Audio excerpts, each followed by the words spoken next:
নমস্কাৰ বন্ধুসকল, আজি মই এটা নতুন ৰেচিপি লৈ আহিছোঁ। কেনেকৈনো বাদামৰ চাটনি বনাই তাকে দেখুৱাম আজি।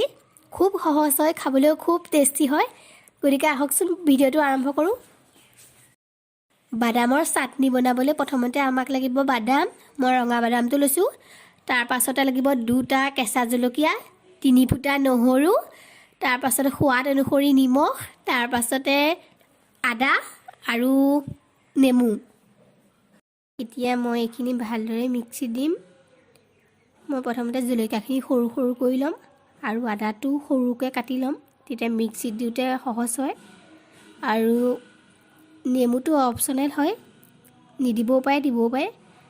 যোনবোৰে টেঙা খাই বেছি ভাল পায়, গতিকে টেঙা ভাৱটো আহিবলৈ অকণমান দিব পাৰে। চাটনিটো হৈ যোৱাৰ পাছত অকণমান চেপি দিব পাৰে। বহুতে এই চাটনিটোত বাদামৰ যিটো বাকলি সেইটো গুচাই লয়, সেইটো গুচাই ল'বও পাৰে নল'বও পাৰে। যিটো কালাৰ হয় সেইটো মিক্সিত পিছে ৰঙা নিচিনা কালাৰ এটা আহে, সেইটো কাৰণে ভাল। আপোনালোকে জলকীয়া বেছিকৈ দিব পাৰে, জ্বলা খাই ভাল পায় যদি। মই জ্বলা কম খাওঁ বাবেই মই 2টা দিছোঁ, কিন্তু এইকেইটা জলকীয়া খুব জ্বলা হয়।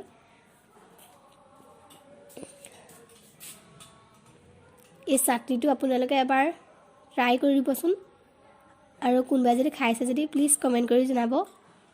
খুব সহজ হয়, চাটনিটো খাবলৈও খুব ভাল হয়। ৰুটি আৰু ভাত দুয়োটাৰ লগতে পৰিৱেশন কৰিব পাৰে। মই মিক্সিত দিওঁতে পানী অকণ দিম, নহ'লে বস্তুটো শুকান হ'ব।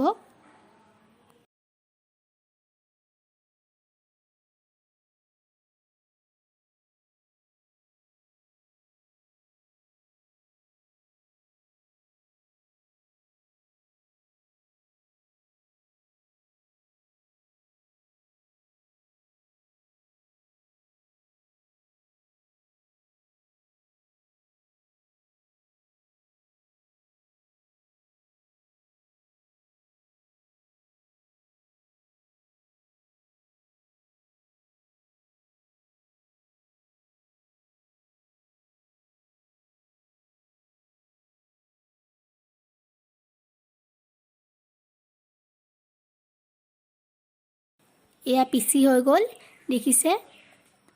ইয়াত আমি অকণমান নেমু ৰস দিম আৰু মই ধনিয়া পাত 2টামান ছটিয়াই দিছোঁ, দেখিবলৈ ধুনীয়া হ'বৰ কাৰণে, আৰু ৰঙা বাদাম 2টা ওপৰত দি দিছোঁ।